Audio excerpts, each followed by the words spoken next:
Well, most people, number one, they get up in the morning and the first thing they do is they think about the problems in their life. And those problems are memories from the past. Mm-hmm. So the moment they think about their problems, they're thinking in the past, right? Every one of those problems has an emotion attached to them, so they start feeling unhappy or unworthy or whatever. And how you think and how you feel is your state of being. So most people's entire state of being is in the past when they start the day. So if in the familiar past, they're going to live in a predictable future, right? So they get up and they check their cell phone, they check their text, their WhatsApp, their Facebook, they post something on Facebook, they tweet, they Twitter, they check the news, then they go to the bathroom, get a cup of coffee, take a shower, get dressed, check more emails, drive to work the same way, do the same thing. So they're in a program. They've actually lost their free will to the program. Wow. So if you start your day, and you start your day with this simple question, what is the greatest ideal of myself that I can be today? You ask yourself that question. Now listen, your body's going to go like, well, we got to get a cup of coffee, and you got to. I'm tired, yeah. And you got to go, body. You're not the mind. I'm the mind right now. You're going to sit here. I'm going to feed you. You're going to get your coffee. You're going to do all those things. But right now, this is my time. You're going to obey me, right? So now the body's no longer the mind. You're the mind. And so when it wants to get up and you become aware of it, and you return back to the present moment, every time you do, that's a victory. Wow. And you're changing some aspect of yourself. So then ask yourself, I do this all the time, write down 4 thoughts that you're going to stay conscious of the whole day. I can't, it's too hard. You'd be surprised the moment you become conscious of what those thoughts are, how unconscious you've been to them all day, right. For weeks on end. Write down what you speak, how you speak, 4 things you want to change, how you act. How do you act? Do you complain? Do you blame? Do you make excuses? You feel sorry for yourself? That's a victim consciousness. What emotions do you live by? Is it possible that you're so used to living by guilt you don't even know it's guilt, it just feels like you? Do you allow your energy to drop? Become conscious of those states of mind and body and review them and say, this is the old self. Then say, what thoughts do I want to fire and wire in my brain? And start firing and wiring and start feeling it. What behaviors will I demonstrate today? What choices will I make? One day, one lifetime. And just like you did, rehearse them. Rehearse the whole entire thing. Begin to install the neurological hardware in your brain. And if you keep installing it, the hardware is going to become a software program, and you're going to start thinking and acting that way. And then here's the tough part. Can you teach your body emotionally what your future is going to feel like before it's made manifest? And don't get up until you feel that way. Now, practice that for a few days, and then see if you can stay in that state and watch all of a sudden all those weird doors start opening for you. Synchronicities, whatever they are. Number 2, take a time at the end of your day, before you lay down, and give thanks for your life. And feel gratitude and really teach your body what it feels like. The emotional signature of gratitude. When gratitude means you're getting something.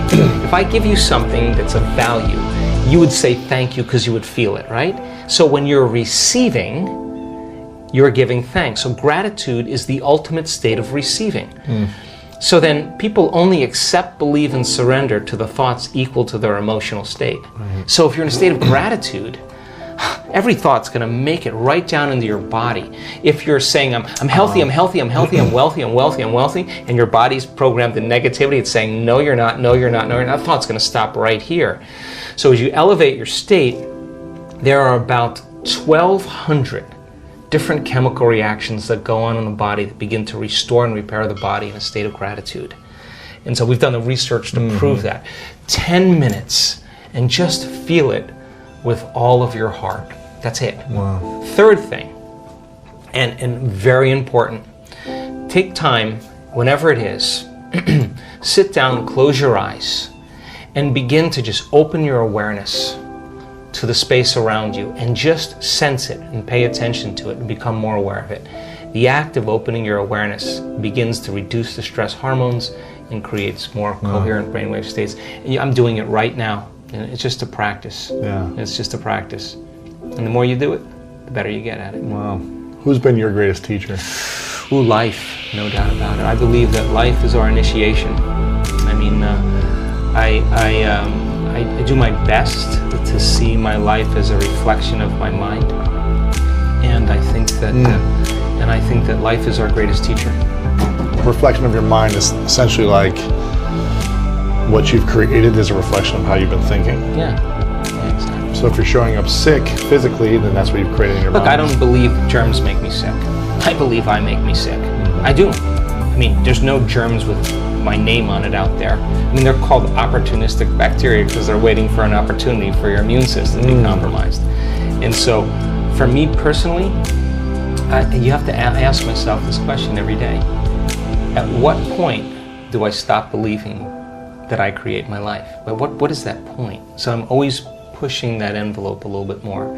So for me, I think life is our initiation. We don't need to go to any ancient school of wisdom in the Himalayas. Our life is our initiation, and when you meet the challenges in your life from a greater level of mind, you're going to begin to move through those initiations. And what is the side effect of that? Wisdom. And that's what we take with us, being wise. Powerful. Wow. But you have a piece of paper and you get to write down 3 things you know to be true about your life or the lessons that you would leave behind. And this is the only lessons that they would have access to. What would you say are your 3 truths? Ooh, wow. Number 1 is that the divine lives in every human being, and that we have to make an effort to connect with it every day. And when we do, it answers the call in ways that we would just never anticipate. And I know that to be the truth, and that nobody is so special to be excluded from that phenomenon. Number 2 is that we are the creators of our lives and not the victims of our lives.